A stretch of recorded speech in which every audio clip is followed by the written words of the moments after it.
Welcome to MuggleCast, your weekly ride into the Wizarding World fandom. I'm Andrew. I'm Eric. Micah. And I'm Laura. This week, we've got a Muggle Mail episode for everybody. We're going to be talking about things like, what would the 98-99 Hogwarts school year have looked like? Why did Harry decide to become an Auror? Plus, we have some more Credence theories. We've got a chicken soup email and an email from 2006 that we will finally respond to 15 years later. And later this week on our Patreon, we'll be discussing a Secrets of Dumbledore spoiler we recently learned about, and we'll be making some trailer release date predictions because it has to be coming up soon.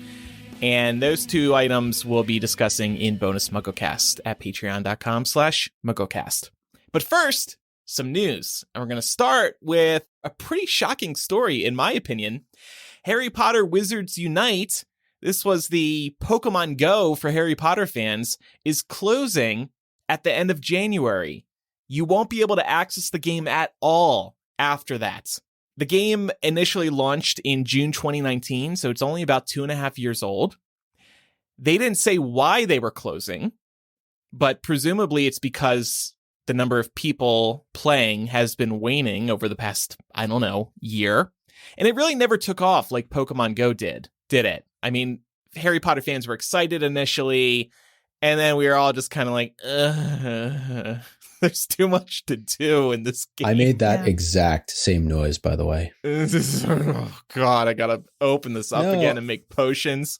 You're right. I don't think it ever did take off the same way as Pokemon Go did. I think there's just something about Pokemon that draws people into wanting to catch them all.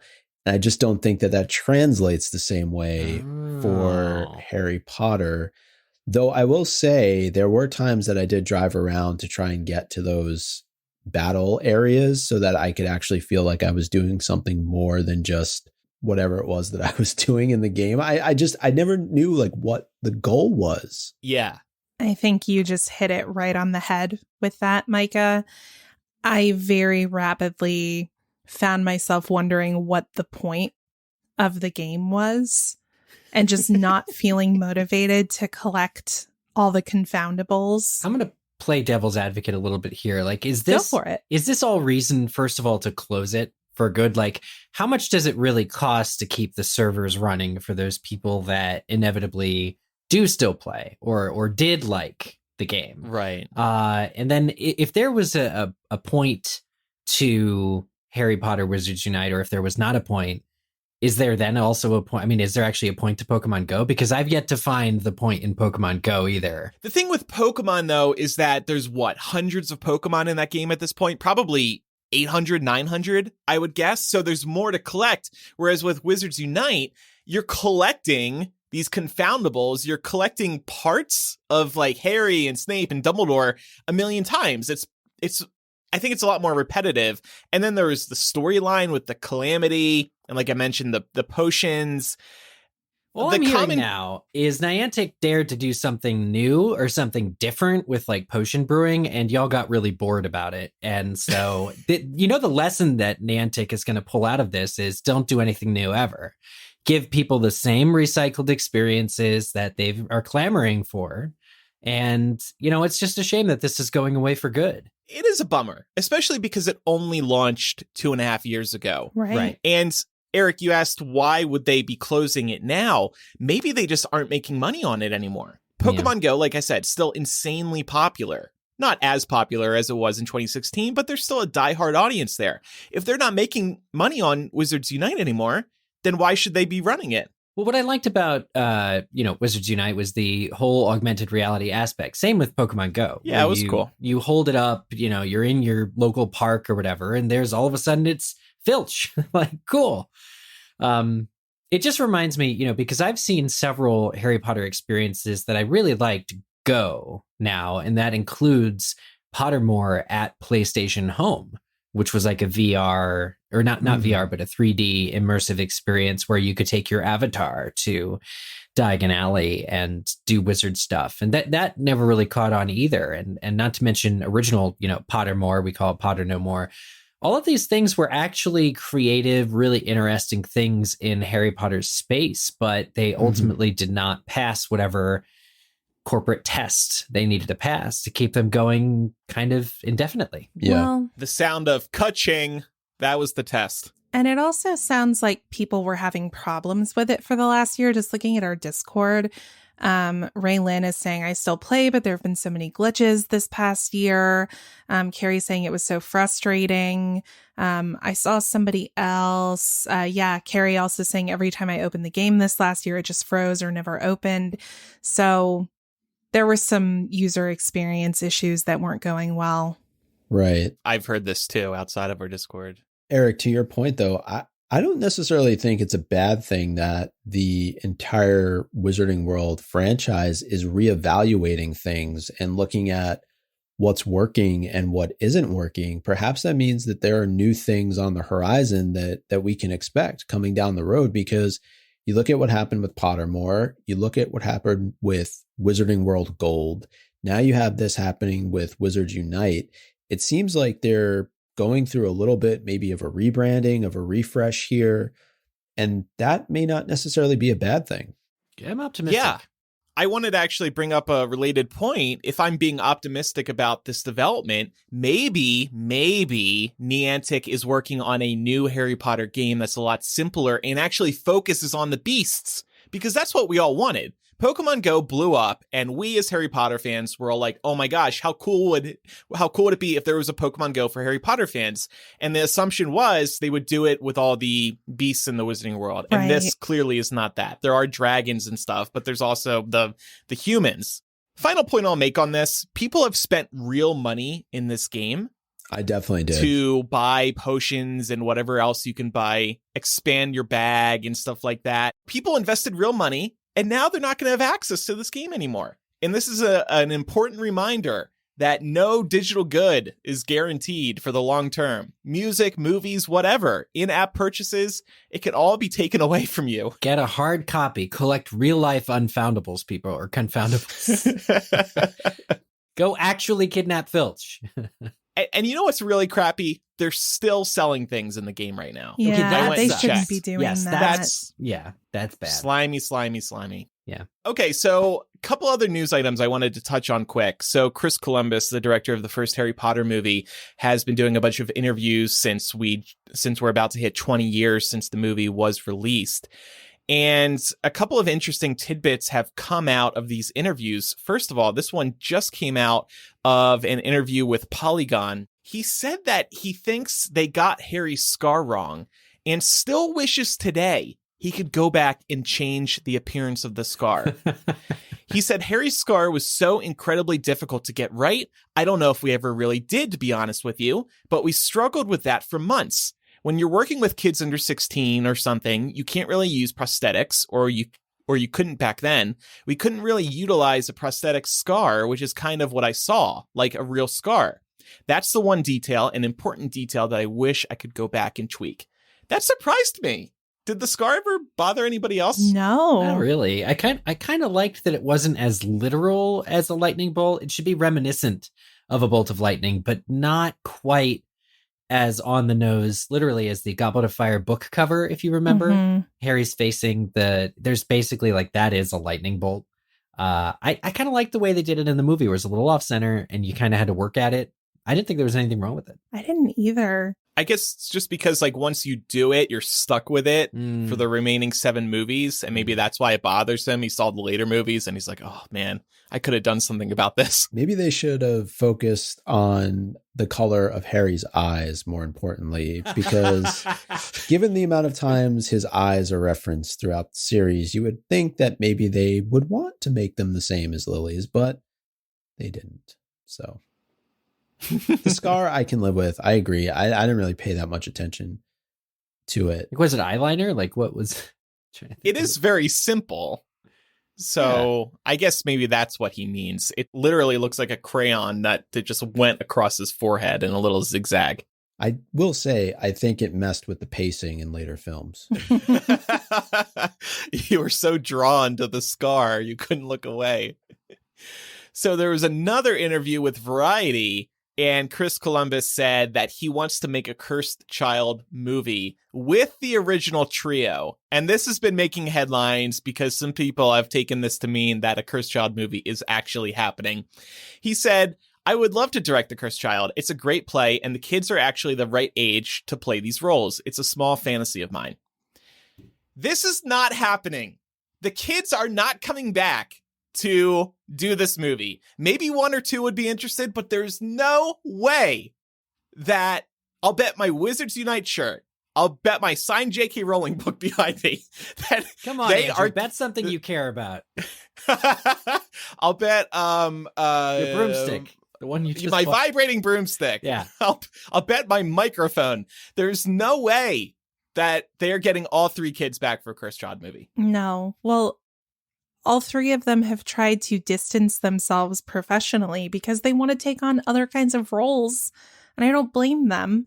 There's also the fact that, and we've discussed on the show previously, that the Cursed Child stage play has set the precedent that Hermione will be portrayed by a Black woman in this story. Oh, yeah. And I'm like, how tone deaf is Chris Columbus to be like, yeah, let's bring Emma Watson back to do this role. That's an amazing point. That's Like, an amazing what? point. Oh my gosh. I hadn't even thought of that. Also, Yeah, it's wow. not a great story, Chris Columbus. yeah. That's the quote. Yeah, it's a great play, and the kid. I'm like, I'll stop you right there. I will absolutely stop you right there. It's a great opportunity. You know, it's entertaining live, sure, perhaps, but I don't know if he's trying to woo somebody into letting him direct the adaptation. I don't get it either. Maybe this is a play to express his interest in a potential Harry Potter TV show. Yeah, I think I don't he's know. he's doing all these interviews. he's yeah. just trying to create a little bit of buzz. That's what I I take away from guess. his interview. Though I will say, Cursed Child is definitely been heavily promoted here in the New York City metro area. I see commercials on TV for it all the time. The new adaptation, the shortened version. Ooh. I haven't seen as much in the subways and around the city yet, but I assume that will follow. But thought it worth mentioning that they are promoting it on TV here in New York. That is good to know. It actually, so we're recording on Thursday, November 11th. It actually comes back tomorrow, November 12th. I wonder if there's going to be reviews. I'm surprised there aren't already, or maybe just because there hasn't been previews yet. But we'll have to see what those reviews are like now that it's being compressed into a single show. Yeah. Mhm. I want to say one more thing to Chris Columbus. You are never, ever getting the trio back together. Ugh. Red, Taylor's version, is out now.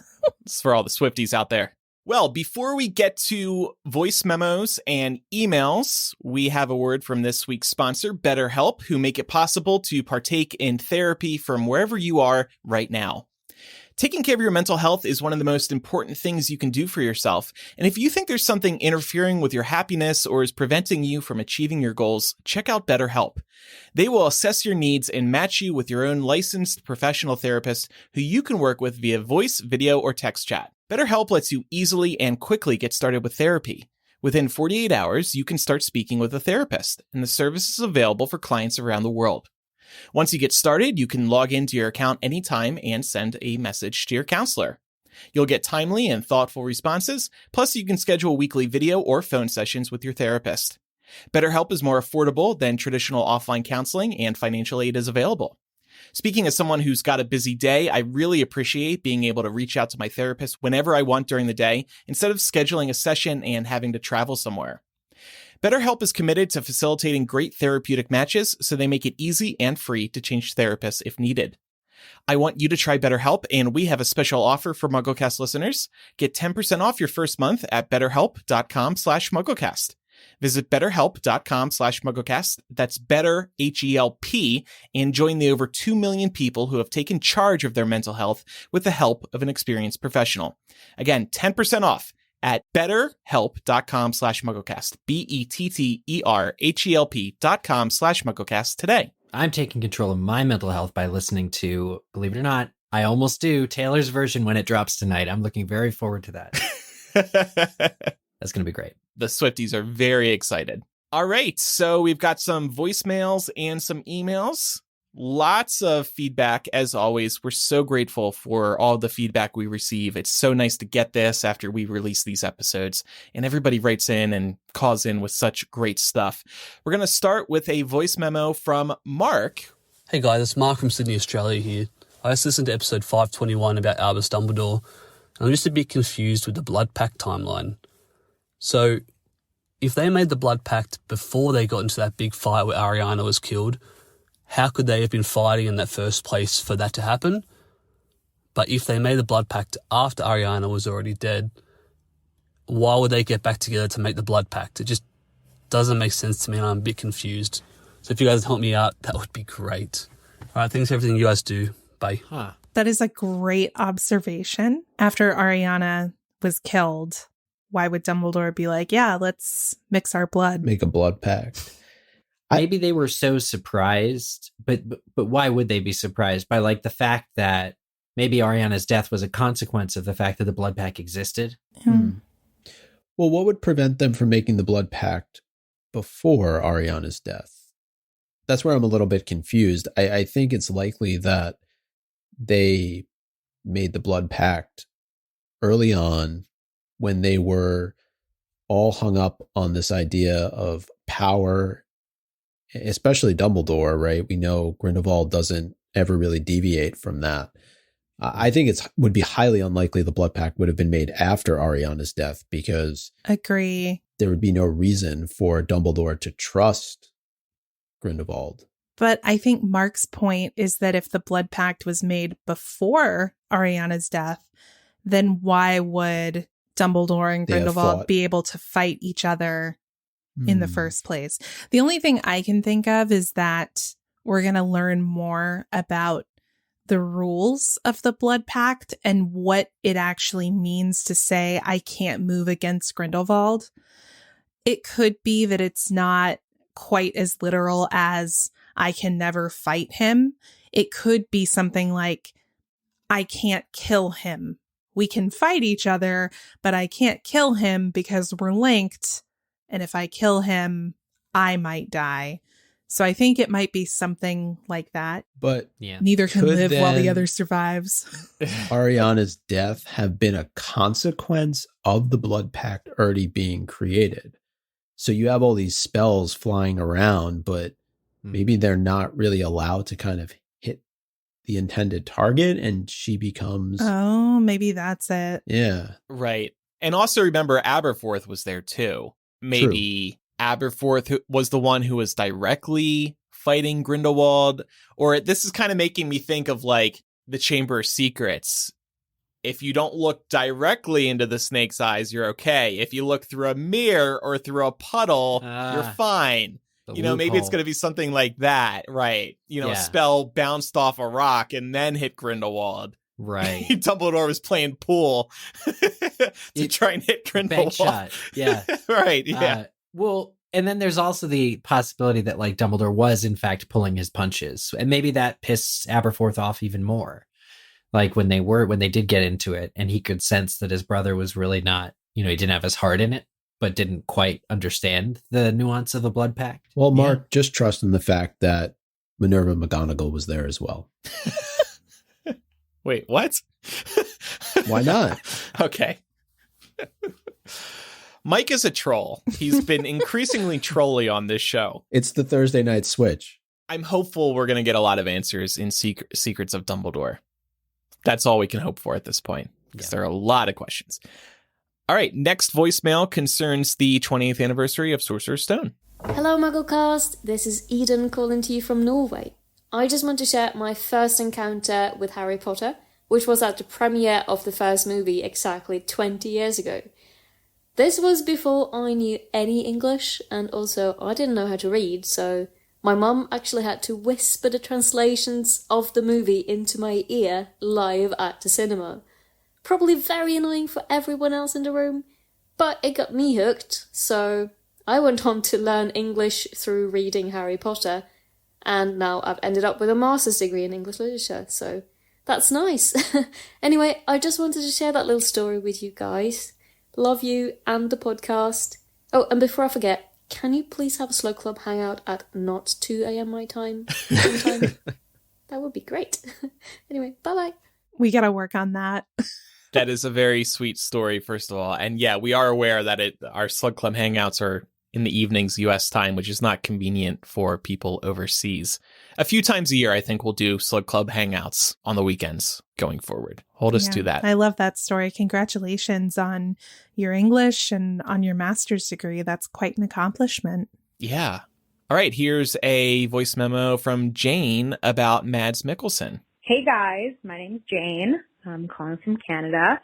I just wanted to get your opinion on what you guys think about, the whole new Grindelwald actor. I know I've never seen Mads Mikkelsen in anything. I did like Johnny Depp, but I couldn't think of anybody else really to fill the spot for Grindelwald. So I was just wondering if it wasn't Johnny Depp and it wasn't Mads Mikkelsen, who you'd like to see take over that role.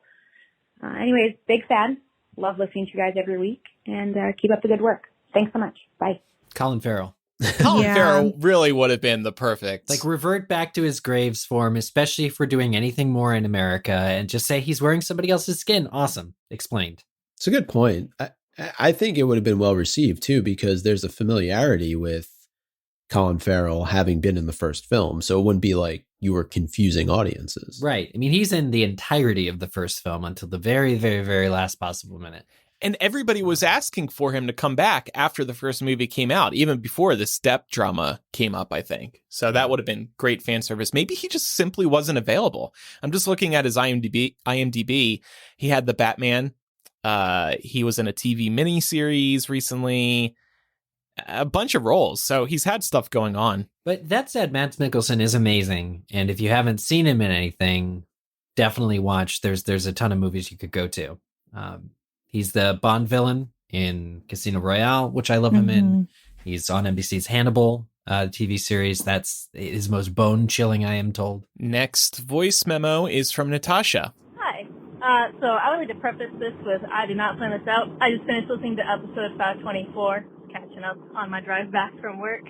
And I just had a thought that I've thought about frequently. And the email that Micah brought up about the World War II in relation to the Harry Potter universe, I'd actually thought about that quite a lot, especially when I had found out the time period that Fantastic Beasts was going to take place in, as I am actually a student of history and I'm actually working on my graduate degree in Holocaust studies.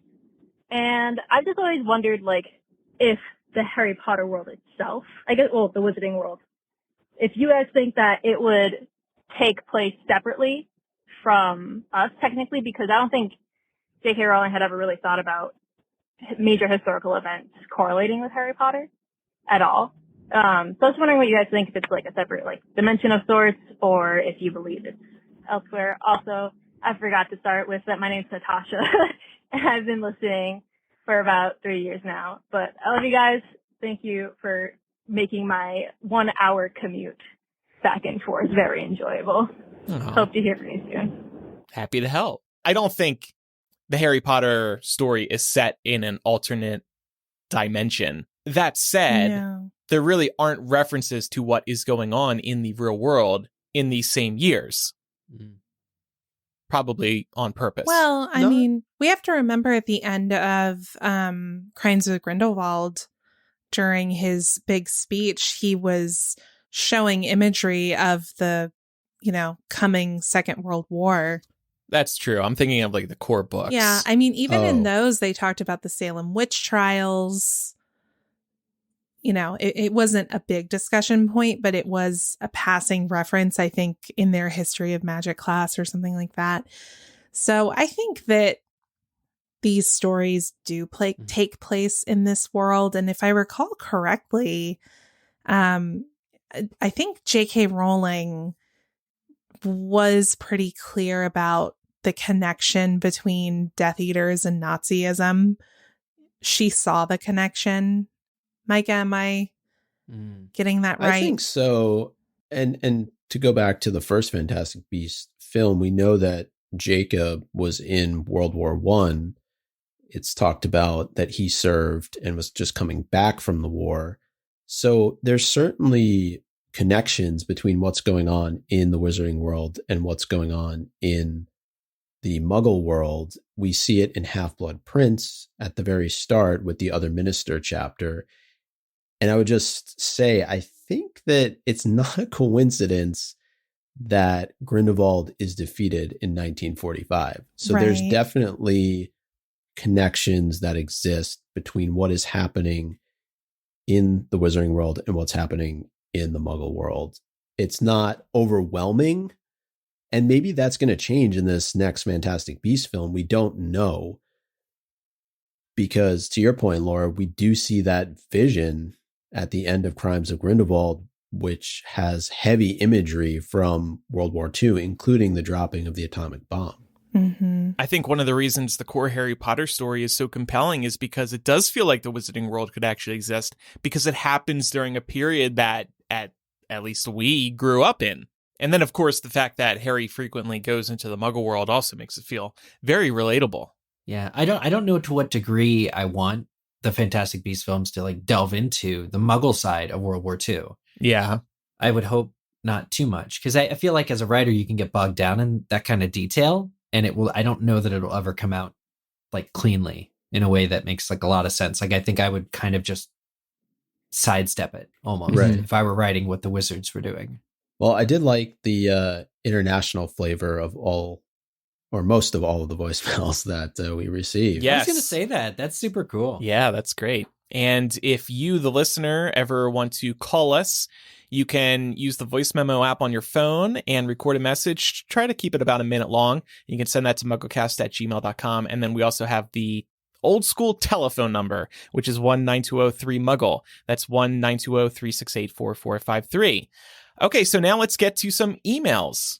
Yeah, first one comes from Annette the Hufflepuff regarding the 1998-99 school year. Hi, MuggleCasters. What do you think the 1998/99 school year would have looked like? We know Hermione went back to Hogwarts after the battle and finished her education, which means she would have graduated with Ginny and Luna.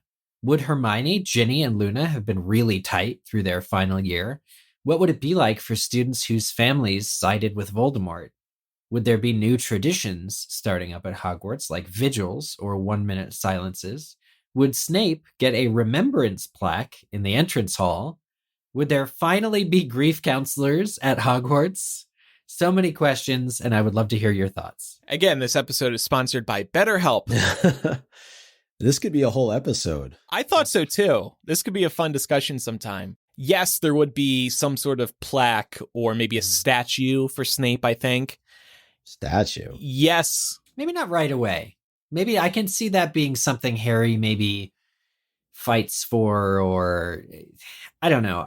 I go back and forth because we know he names his kid after Snape, but I don't know that Harry would have like immediately started the ball rolling on like a commemorative statue. I think, you know, all headmasters, past and present, are honored by getting a portrait of themselves made, which seems to happen instantaneously after their death. I don't know that a statue, like they're still rebuilding the corridors. I don't know that they're going to immediately need to commemorate Snape via a statue or something, or a plaque. Right, because why would you celebrate just one that's person? true. A lot of people did Yeah. die. You're talking about all but the Snape lives was a that were professor. lost. I mean, I guess they would honor all of the professors in some way with a portrait, like you said, or a plaque or something like that. I don't think there would be grief counselors. I just don't get that vibe Some from things Hogwarts. never change. Yeah, they're gonna like, okay, back to school now. Castle's fixed, and the bodies are out of the Great Hall. Let's get back to learning. Wow. The struggle and pain you go through at this school is part of the learning experience. This is how we toughen you up for the real world. Do we think that Ginny and Luna would have gone back for their last year? I feel like they probably would get a pass if they wanted to, especially from Molly if Ginny didn't want to go after everything that happened. I mean, think about the trauma she's been through in that school from her first year all the way through. Well, she made it that long. This is kind of what we said about Hermione. She spent 6 years studying there. She almost- Of course, she's going to want to get complete her degree. Right. And Why wouldn't Ginny and Luna too? I mean, they could all go in together as a sort of another blood pact. Like, we're going to finish this together. Do you think in the 8th year, as it's sometimes known, do you think that they stopped segregating students based on house? Do you think in the Great Hall? No. I mean, we see at the end of Deathly Hallows, people are, intermingled in the Great Hall. They're not obviously sitting by house at the tables. So why not? Why not realize this is actually kind of harmful to pit students against each other in this way? So why don't we let them break bread together with whoever they want? Well, like, if you want to mingle in the Great Hall with other students, okay, that's fine. Are you saying get rid of the houses entirely? No, I'm not saying get rid of the houses entirely, because obviously there are, dormitories and things like that where people have to sleep. Right. But I just wonder if the approach towards houses changed after the 7th year. Probably not, because Harry's kids get sorted. Yeah, they do. They do get sorted, but maybe they took a little bit of a break and they said, you know what?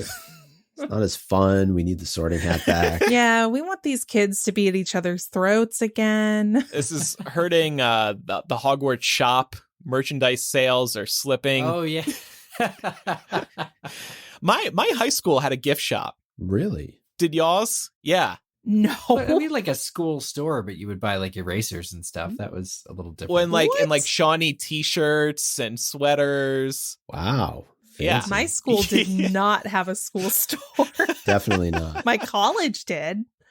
Right. Huh. Right. Yeah, my high school did. Mhm. My high school did. It's fancy. What do you guys think about the question on the families who sided with Voldemort? What would those students have gone through returning the following year? I would think that maybe those students didn't come back the following year. Maybe.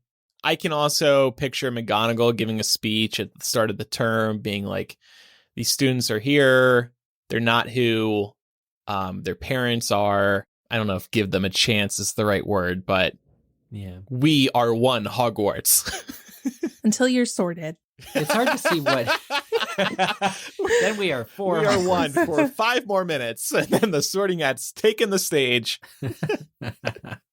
It's hard to see what changes would be going on the very next year when Hermione came, and then what changes would be gradual.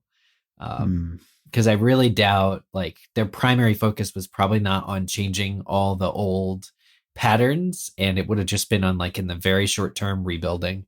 So yeah. I think, Annette, this is one we can have fun with on a future episode. There's a lot of things we can do with this discussion. Yeah, I do love this. I'm adding it to the editorial sketch now. nice. All right. Our next email comes from Callum, and Callum writes in about Credences Obscurus. Hi, all. My name is Callum. I'm 32, Scottish, but I live in Norway. For my money, the only sound Fantastic Beasts 3 through 5 explanation is that Credence is carrying Ariana's Obscurus. The setup was there in the first movie with Newt being able to separate one. I suspect Dumbledore and Grindelwald were also able to separate Ariana's Obscurus, but were unable to contain it in the way Newt has. The Fantastic Beasts overall story, therefore, runs to parallel and complementary arcs. Newt will have to separate and detain the Obscurus from Credence at Dumbledore's request, perhaps finally allowing closure on the fate of Ariana, while Dumbledore will have to defeat Grindelwald for further closure on his relationship and for what happened to his sister. Doesn't this cover all the plot holes and eventualities? I like this. I love it. I want some more of it. I don't know about all the plot holes. There's quite a bit, but I think it does a good job of touching on. Yeah, it seems to make The sense. big ones. Yeah. Mhm. Yeah, there's a logic to it, and I think it follows really well with the story, and it makes sense. I will also add that Callum wrote us a very nice intro paragraph that is probably too self-serving for us to read on this podcast, but I will send it around to the rest of the hosts. But I really do like this theory, especially given that it's highly likely that Ariana's Obscurus is somehow tied to what is going on with Credence. Yeah, I will not be surprised if this is almost exactly what happens. We should probably hold on to this email so that when we get through the full franchise, we can reflect on it. And 15 years from now. Yeah, see how right Callum was. Yeah. I will say, I do still very strongly believe in the fact that Credence will be used to somehow absorb Grindelwald's powers. I just think defeated Grindelwald as opposed to killing him implies that his magical ability is somehow removed from him. I love it. And who better to do that than Dumbledore? This is from Carly, also on the Credence, prophecy. Hey guys, love the show and have been a listener from the beginning. Always fabulous content. Oh, thanks, Carly. Listening to the most recent episode about Credence, I was struck by a thought concerning the prophecy from Tycho Dodonis. First, let me preface this by saying that I absolutely hate the idea of Credence being Aurelius Dumbledore, and I agree with you all that it would be pretty frustrating to have been given all this extraneous info about the Lestranges for nothing. However, what if, quote, return great avenger with wings from the water, end quote, actually refers to a phoenix rescuing baby Aurelius from drowning? The, quote, magic bubbles could have summoned it if he were a Dumbledore in need. It makes sense that the information about the Phoenix is stressed in this case, especially since Credence ends up with a special Phoenix friend of his own. Anyway, just a thought I had around the end of mile 3 today. Thank you all for your great work. MuggleCast is Joy Runner. Love that. What if Credence's Phoenix is Fawkes that Dumbledore later gets him? I do really like this idea of the Phoenix being the one that rises from the water. Well, continuing on the Credence theories train here, we have some feedback from Becky. Becky says, have you guys heard these theories that go hand in hand? The first theory takes into consideration the fact that Grindelwald does not know the babies were swapped. It suggests that since Kendra and Ariana were the only ones present when Kendra supposedly died, and there may not have been a body to confirm her death given the damage an Obscurus can inflict, Kendra may have still been alive. She could have started by going by a new name, like Clarice Tremblay, and could have been placed under the Imperious Curse by agreement of Corvus IV, who may not have known of her blood status, and the seer Grindelwald, who knew of their child's potential. The child, known as Corvus or Aurelius, would therefore be the baby who drowned or nearly drowned, and he would also be the great avenger with wings from the water who comes back as the Phoenix at the end of the movie, similar to how Harry thought he saw Dumbledore's body transform into a phoenix in book 6. Personally, I think Clarice Tremblay could have been the aunt of Albus and Aurelius, possibly from Percival's side. This is a lot, y'all. I know. Thank you. The second theory is that since Credence is the only one seen talking back and forth with Nagini, that he is a parcel mouth. She does speak to Irma, but Irma does not respond. This would therefore make Credence a Gaunt. Given his obsession with heirlooms, Marvolo could have sent his son to America to have him attend Ilvermorny so he could be close to what was left of Salazar Slytherin's wand, the Snakewood tree. I would love to know your guys' thoughts on these theories. Well, our brains turned to jello while reading that first one, but I like this idea that Nagini is a parcel mouth. Credence is a parcel mouth. I do see where you're going with the first theory. I wonder, though, if it might be too complicated for a screenplay. Not after the last movie. That won't stop, you know who for doing it. Yeah, remember, Steve Kloves is involved now, and he took one look at movie 3's script, and he deleted it and started a new Word document. I mean, basically, this is what happened according to the film's credits so far. Yeah. I was thinking along the same lines as you, Laura, that the first theory would be good if this was a book. Yep. Not thinking that it's going to translate very well on screen, especially after all of the issues that the second film had with Lita and Corvus and that whole Lestrange backstory, which turned out, at least for right now, to not be worth anything. Yeah. And then you had use of comma, you had Aurelius Dumbledore. I think it's a good theory, but it would probably be a little too confusing to moviegoers, especially given that Kendra has not been introduced at all to the Fantastic Beasts moviegoer at this point. Nor Yeah. Aberforth. Right. Right. And see, when I'm reading over this again, it feels like an amazing plot for a book, to Micah's point. Like, I can see all of these things playing out over the course of a nice, like, thick 400-page book. I just don't know how they accomplished this in these movies that are already having plenty of problems connecting all of the threads. Yeah. And we're going back to basics for the remaining 3 movies. Back to basics. I like the idea of trying to find a grand unified theory that explains everything we've seen on screen, Yeah. though. I'm pessimistic as to whether it could be possible. But ultimately always grateful to read somebody else's hard work building it. So, Yeah, for sure. Yeah. Oh, for sure. That's what we live for here in the fandom. And I would just Yeah. add that we've mentioned this when we've been talking about our Fantastic Beasts character discussions, that parts of these theories can be true. It doesn't just have to be that one person got it 100% right. It could be that little bits and pieces from a number of different theories come together, and that's what ends up happening. Right. Micah's covering for when he's reviewing his theories after seeing Secrets of Dumbledore. Look, they missed on my suggestion for the title of the movie, and I wrote them a whole new movie description that they should really take into consideration for when the teaser It's really good. is released. Okay, this next email is from Shatli. I hope I'm pronouncing your name right. It's on the Potter books from a new character's perspective. I am a new listener, having just found your podcast. Well, welcome! Kind of sad I didn't find it 10 years ago, but on the bright side, I get to binge hours of great content now.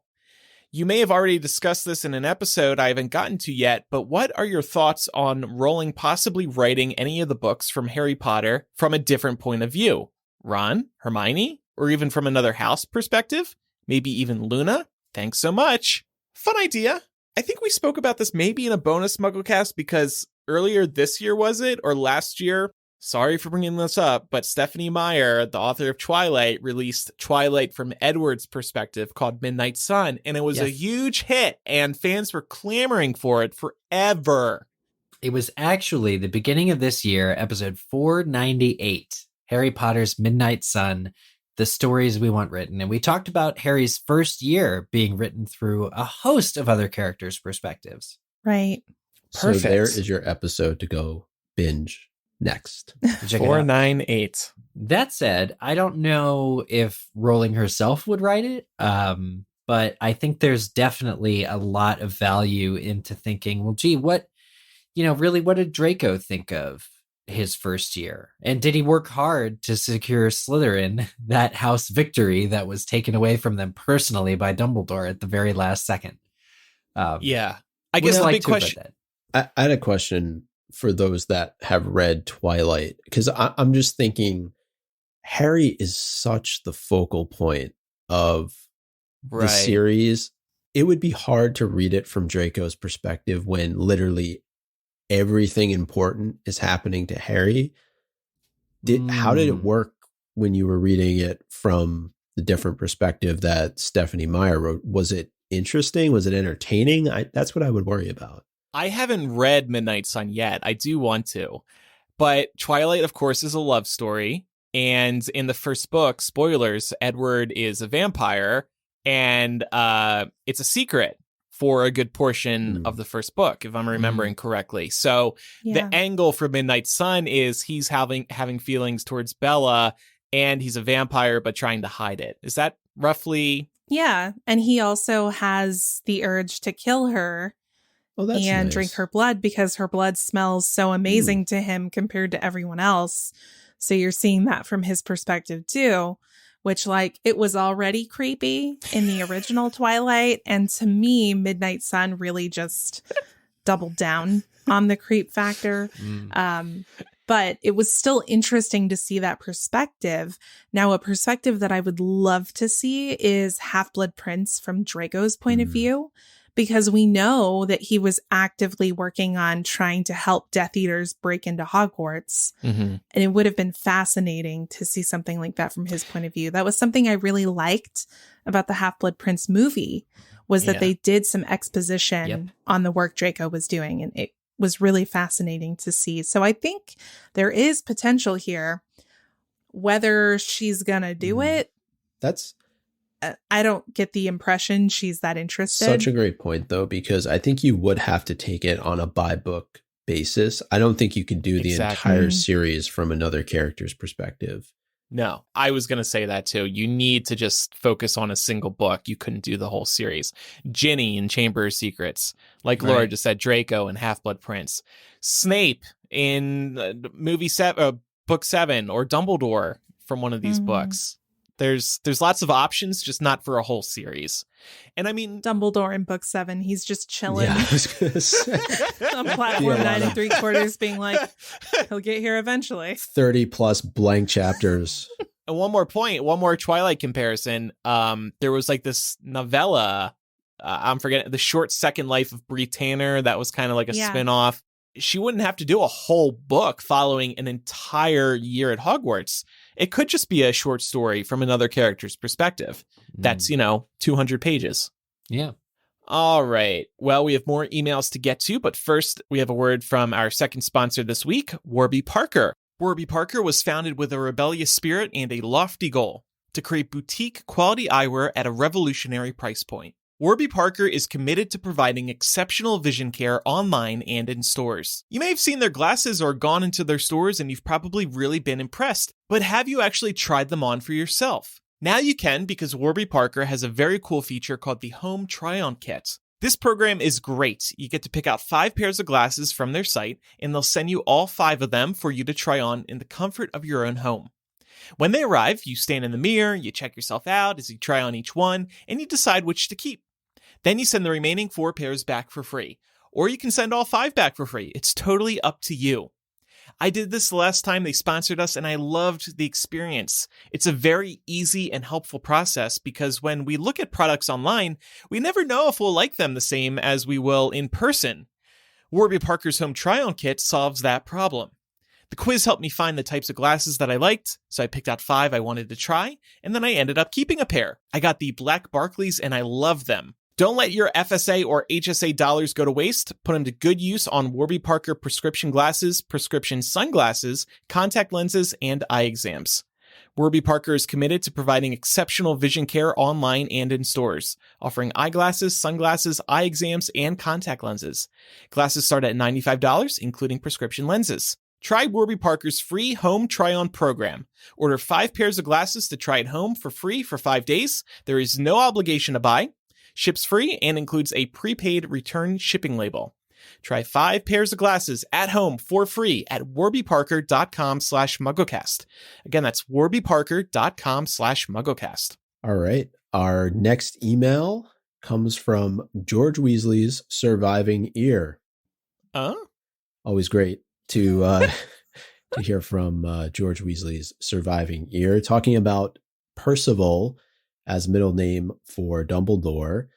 They say, "Hey everyone, I have rediscovered MuggleCast after a 10-year hiatus. I used to listen to you guys back in high school, and I am so glad you're still running the show." Now, amazing. I wonder, when he listened back in high school, did he have both ears and now just one? I have to say, though, we hear from listeners like this from time to time. It's fun. That they disappear for a while, and then they do a search for MuggleCast, and they see we're still here, and they get all excited. I love that. For sure. Congratulations on running such a fun Harry Potter show. I love it. I'm going backwards and listening to the more recent episodes, and I'm bound and determined to catch up on what I've missed. In reference to the discussion on episode 530, celebrating and criticizing Gryffindor House, about Dumbledore, Micah was correct that the name Percival was an Arthurian knight, What's more is that Percival is the one who is fabled to have found the Holy Grail. This makes me wonder if the middle naming of Dumbledore is a foreshadow or reference to Dumbledore's pursuit of the Hallows and or the shift to the pursuit of Horcruxes. Thanks for getting my noodle going around the Harry Potter world again. It's a nice change from just re-listening to the books without having anyone to discuss it with. What do you think, Micah? You happy with this? Oh, yeah. I feel like this was definitely intentional. Mm-hmm. The only thing is, I'm not sure, given how it's set up timing-wise, that it can be foreshadowing. I think a reference is probably, or some sort of allusion to Dumbledore's pursuit of the Hallows, especially as we start to learn about this in the last Harry Potter book. But there's certainly connections to be made between the pursuit of the Holy Grail and the pursuit of the Hallows. Absolutely. Making one presumably invincible. Yeah. So that's a good call out from George Weasley's surviving ear. This next email comes from Josh about Slytherin leaving the Battle of Hogwarts. Hey all, big fan of Harry Potter, especially since I'm close to his age, being 35, and might have brown hair and glasses. And an even bigger fan of you guys. Aw. I've been a long time listener of 3 months and did really enjoy all your episodes. As many fans have stated, you guys have brought a little joy and light into tough times. I had to take a 2-month medical leave from work due to stress and anxiety, and thankfully I found you guys soon into my medical leave. You are now my only choice for what I listen to in the gym. Nice. Anywho, I had a thought regarding why the Slytherins fled the Battle of Hogwarts that I don't think was mentioned in any of your episodes. You guys have discussed the problems with labeling teens as evil, especially when they haven't even gotten a chance to have any real experiences at Hogwarts. However, I think Slytherin gained that reputation primarily due to Voldemort's generation and those that followed while Voldemort was in power, so mixing the idea of Slytherin being the evil house for quite a while, and a few examples of Hogwarts students' parents being actual Death Eaters from the books and movies, I present this theory. As in real life, things like racism and bigotry are often passed down, and it isn't always easy for children to go against their parents. I think a good amount of Slytherins are good kids that come from families with antiquated views, and they fled to literally avoid having to fight members of their own families, and to avoid awkward conversations at the dinner table, for sure. That's my take. What do you guys think?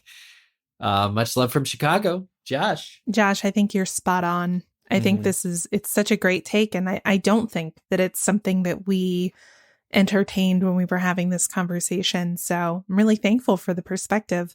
Also, my brother's name is Josh. So, and Eric lives in Chicago. Look at all these connections. Look at all these connections. Yeah, I mean, if my mom and dad were wearing masks and at the Battle of Hogwarts, I probably wouldn't fight. I'd be pretty scared too. Or I would just go, Mom, Dad, stop embarrassing me. Get out of here.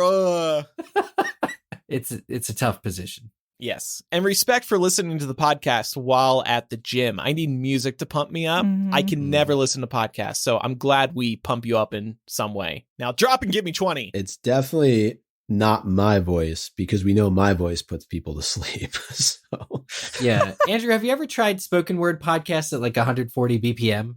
Oh, that's what I got to do. Welcome to MuggleCast, the Wizards Tonight. And just put another track, like a upbeat track underneath it, and you'll be. Oh, we should do this, actually. Maybe not even speed it up. Just put like a great beat underneath the podcast and release it. It's time to re-release the MuggleCast mix. You mean like Snap Judgment? Snap Judgment? Yeah, it's an NPR podcast. That's their whole deal. It's stories to a beat. Oh, I didn't know of that. Interesting. Cool. It's a great show. We could do that for our movie commentary. Go a lot quicker than 2.5 hours. All right. Our next email comes from Matthew, and it's related to Harry's questionable decision making. Matthew says, "Hi all, my apologies if you've already covered this. I've only been a listener for 2 years. We have been around for 16 years, so that's valid. I have a theory I was hoping you'd give me an opinion on. 2 things about Harry have always bothered me. First, He threw the resurrection stone away, something that could comfort countless people at the end of their lives. Second, he became an Auror, fighting people who wanted to kill him for the rest of his life. I always thought the second one was a course correction. Around book 3, it seemed clear he would want to become the Defense Against the Dark Arts teacher, ending the curse and spending his life at the only place he called home. When he started Dumbledore's army, it seemed obvious he was destined to be teaching first years how to ride broomsticks. And then he became an Auror, going out and nearly getting killed over and over, incurring the wrath of some of the most dangerous people ever. Last week, listening to your podcast, something clicked. He's traumatized. He was constantly in danger from dark wizards who were trying to kill him. He never had a moment's safety and watched everyone he loved die. He's choosing to keep himself in constant danger because he's afraid of what would happen if it went away. He threw away the resurrection stone because it had no value to him in this fight. It might even weaken him to have dead loved ones tell him it's okay for him to stop fighting all the time. Anyway, I think the poor guy could use some therapy. Thanks for reading this. Love your work, Matthew. This week's podcast is sponsored by BetterHelp. This is a really cool theory and thought process. I've always kind of seen it as like Harry, he almost kind of peaked during his years at Hogwarts, right? And where do you go from there? You want to continue fighting evil in the wizarding world if you're Harry. Yeah. Yeah. Well, he's definitely traumatized. And I think that could lead him to do the only thing that he's ever known how to do, which is be in danger. He's constantly been in danger since childhood, even when he was living at the Dursleys. I mean, they were abusive towards him. His cousin was mentally and physically abusive towards him. So all he's ever known is being in danger's path, right? So I think he's just continuing on that theme. Also, I don't think we spend enough time thinking of Harry as a soldier, but that's what he was raised to be. That's what Dumbledore made him, a soldier. And it's difficult for soldiers to come home from war and to not be in that mode. And I think Harry would have struggled with coming home, really. It reminds me, though, too, of the conversation with Professor McGonagall, where she tells Umbridge that she'll ensure that Harry becomes an Auror if it's the last thing that she does. And I think Harry was always set up that way to become an Auror. It's something that he really wants to be. But I think it's probably lost on him growing up that he's most likely the best Auror alive, in that he's able to bring down Voldemort. And we've talked about this on the show before. Where do you go from that? Yeah. Do you really want to kind of continue down that road of being a dark wizard catcher? And wouldn't you rather just be at Hogwarts and teaching kind of the next several generations of kids Defense Against the Dark Arts? Carrie in the Discord right now is also bringing up a good point. He also just wants to continue protecting his loved ones. Yeah. He just wants to look out for others still. It's a constant as he struggle. did. I just don't see him as a ministry worker. All right, this next email is a short one. This is from Reich on Hermione. About Hermione, I think it's pretty badass that she was Muggle-born and became Minister of Gosh Darn Magic. Yep. That is pretty cool when you think about it. It is. And there was some adult language in this email. Yeah, so. I wasn't comfortable bringing that up. Yeah, no. But, there were 4 more paragraphs that were just curse words. It was crazy. All right. The next email comes from Anne, and this is about Grindelwald. She says, "Hi, MuggleCast. First, I would like to say thank you for your great podcast, which I have enjoyed listening to for several years now. I'm Danish and started reading Harry Potter when I was 10. I'm from the HP generation and remember waiting for the books at midnight in my hometown's local bookstore. Big events were hosted by the town's mayor, who actually dressed up as Dumbledore and opened up the town's medieval castle for cool mayor. A treasure hunt for the Philosopher's Stone. Oh, yeah. Magical time. That is so cool. What a cool mayor. Is his name Nicholas? Anyway, I got deeply interested in the part of the story regarding Dumbledore's past after reading the last book and realizing how much influence the secrets of Dumbledore have had to the entire destiny of poor Harry. Therefore, I'm very excited about the Fantastic Beasts movies and hope to have much more of the exciting background story about the relationship between Grindelwald and Dumbledore revealed in the next movie. I've heard your various discussions and analysis on Dumbledore. Very exciting stuff. Now, I'm interested in unfolding more about Grindelwald. So here come the questions. Which emotional motivations does Grindelwald have for doing what he does? And what is his sexuality really? Does he even have one? Did he actually or even still love Dumbledore?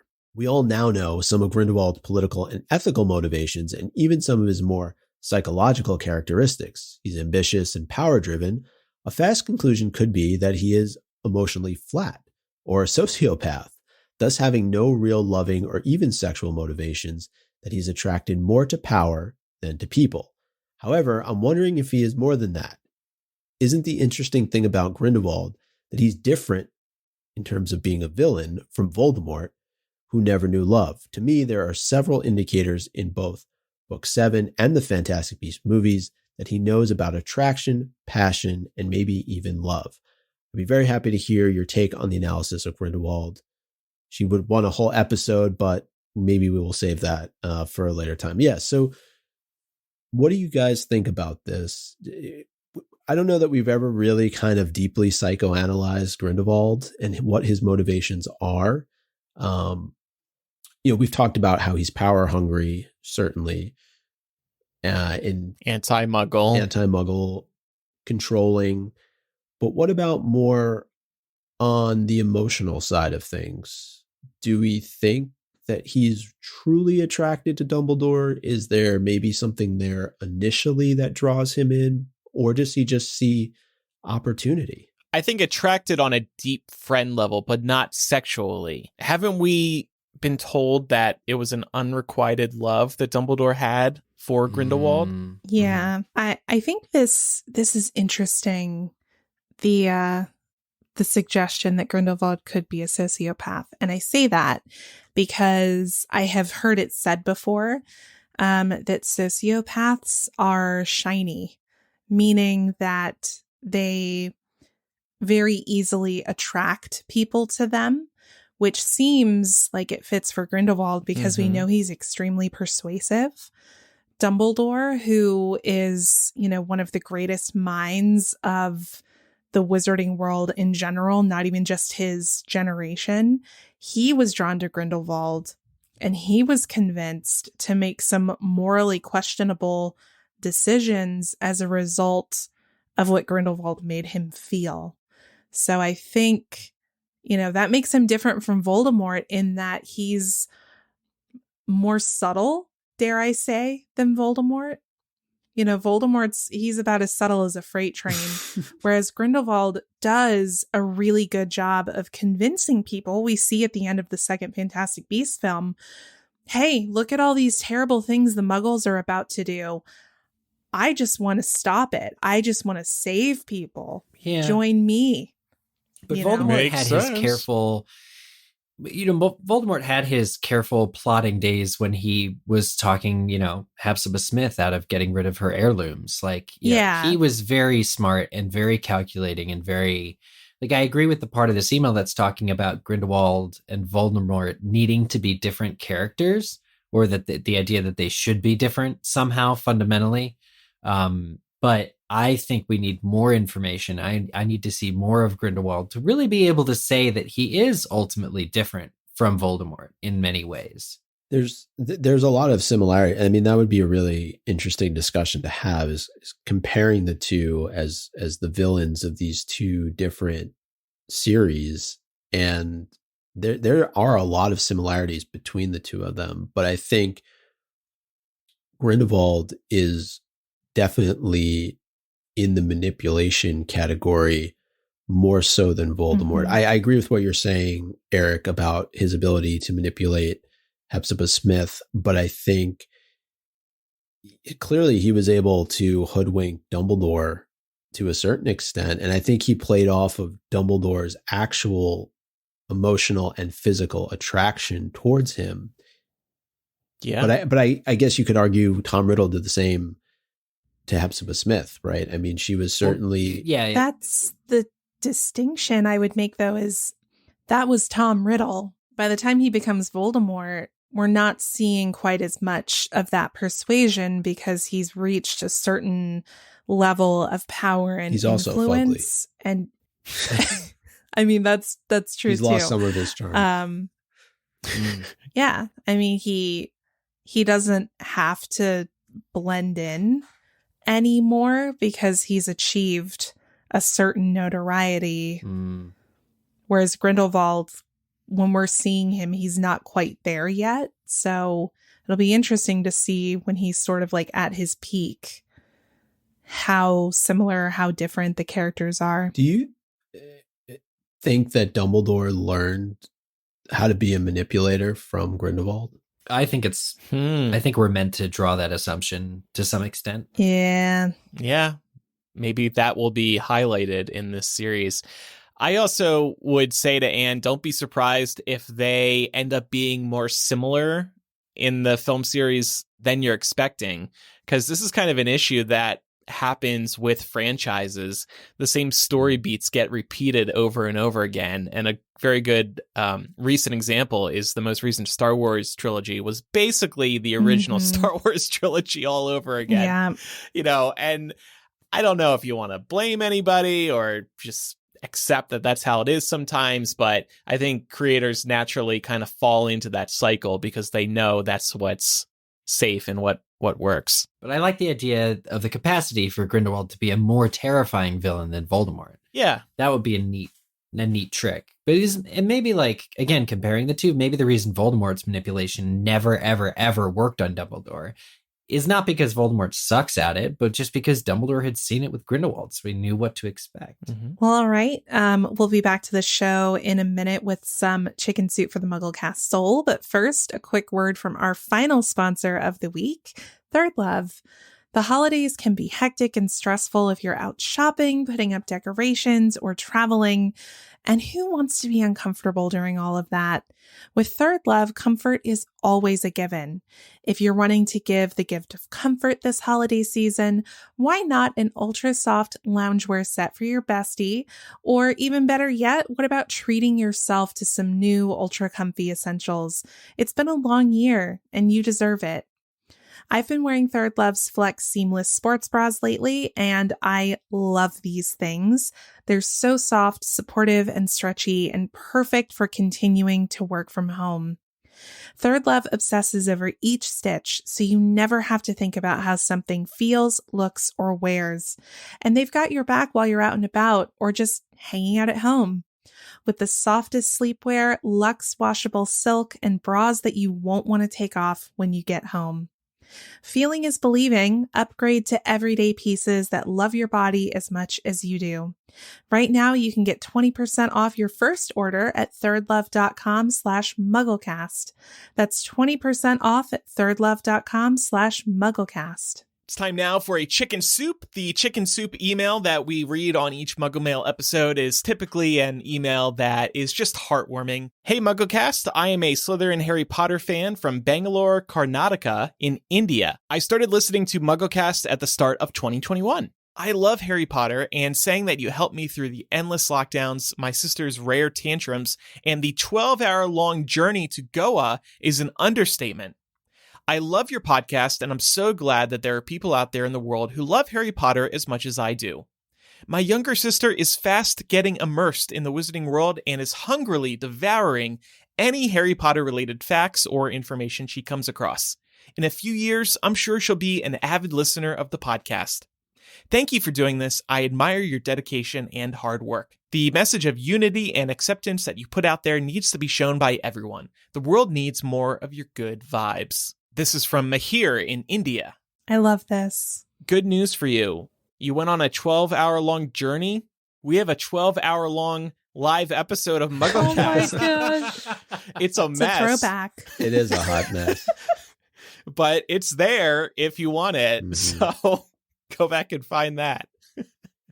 It is, I know I said this earlier on in the episode, but it is really cool hearing from listeners all across the world, not just here in the US. Although I love the US listeners too. I'm just saying it is very cool to hear from folks in India and in all parts of the world. Absolutely. So as we normally do on our Muggle Mail episodes, we dug really deep into the mailbag, to the part that has like really outdated yellow envelopes. They're all kind of crinkled up. Maybe there's some weird like marks on them. Owl and other droppings. Things. Yeah. Mhm. You don't want to go too deep into the bag, but we got this email from Hannah from Sweden.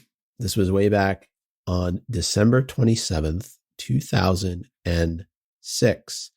And Hannah has a theory. She was 18 at the time of this email about Harry's glasses. And she said, this should probably be considered a crackpot theory because it really sounds kind of crazy. Me and my friend Sophia were talking on MSN Messenger all night. Many people listening to the show right now have absolutely no idea what MSN Messenger is. What's up, Gen Z? And we started talking about James, and we wondered if he and Harry had the same kind of glasses. Then we came up with the idea that Harry's glasses really are James's old glasses, and that Voldemort made them into a Horcrux that night in Godric's Hollow. Really, I do realize how crazy it sounds, but it kind of made sense at 4 a.m. Anyways, love the show. You're the best. Not a bad Hannah, theory. you were only off by a couple centimeters. It was Harry, not his I glasses. was gonna say, Yeah. nice work. Although I will say, I do remember back in the day there being a theory that Harry was wearing James's glasses Okay. in the books, that those were originally his glasses. So it was definitely a thing people talked about. And certainly being up on Instant Messenger at 4 a.m. was a thing in 2006 too. We all did Absolutely. I was never an MSN Messenger person. I was AOL Instant Messenger. it. Yeah, we were all AIM kids, but it's the same concept. Yeah.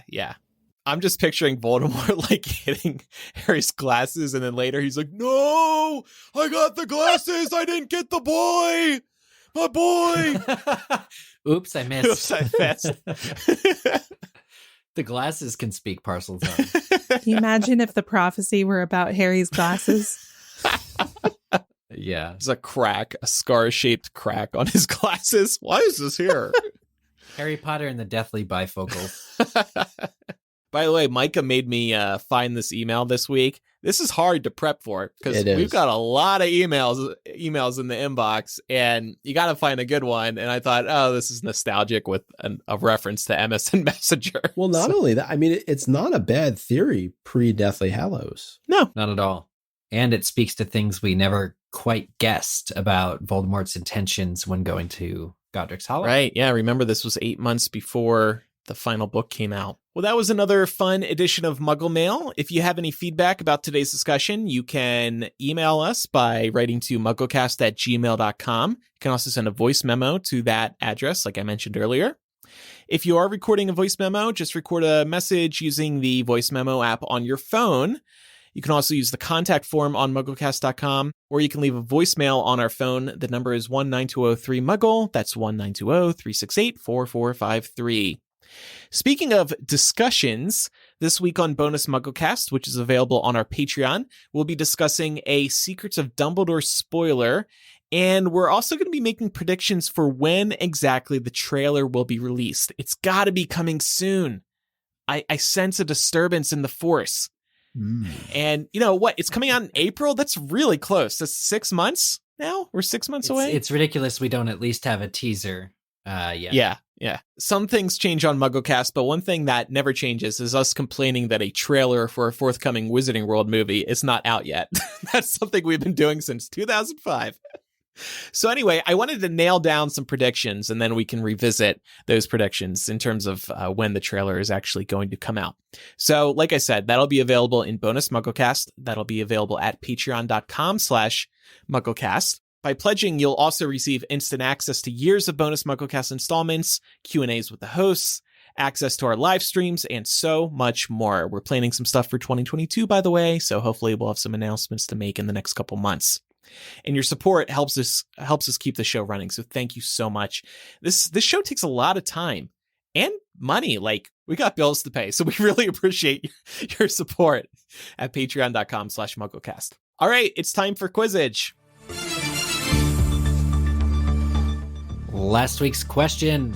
Eventually released in 2017, what is the name of the song that Bruce Springsteen wrote for Harry Potter between 1998 and 2001 and offered to Chris Columbus for use in the first Harry Potter film? Well, the correct answer was that the title of the song is I'll Stand By You Always. And wasn't that very genius?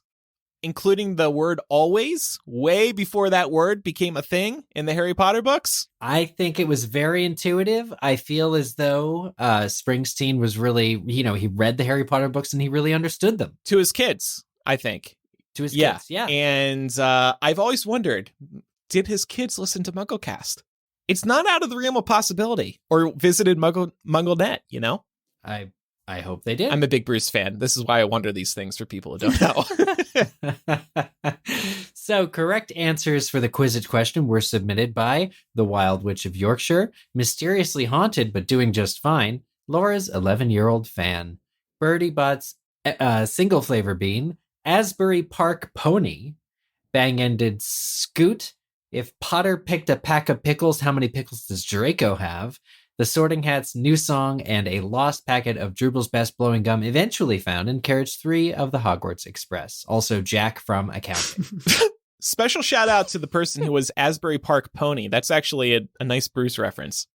Good job. Okay, well, next week's question. So since Chris Columbus has been in the news so darn often lately and celebrating the 20th anniversary of the first movie, next week's question. What was the first movie directed by Chris Columbus, which co-starred a young Vincent D'Onofrio as the Norse god Thor? Submit your answer to us over on the MuggleCast website, mugglecast.com/Quizzitch, or select Quizzitch from the main menu. Couple other reminders. Make sure you're following the show for free in your favorite podcast app so you never miss an episode, and leave us a review if they allow you to. Also, don't forget to follow us on social media. Our username is MuggleCast on Instagram, Facebook, and Twitter. Finally, little reminder that we announced a couple weeks ago, all episodes of MuggleCast are now available in our RSS feed. That wasn't the case until a few weeks ago. So you can now access every episode in MuggleCast history in your favorite podcast app. And on that note, thanks everybody for listening. I'll stand by you always. And signing off for now, the lint from the bottom of the mailbag, Eric. I'm Micah. Oh no. I didn't know how to follow that. And I'm Laura. Bye, everyone. Bye. Bye.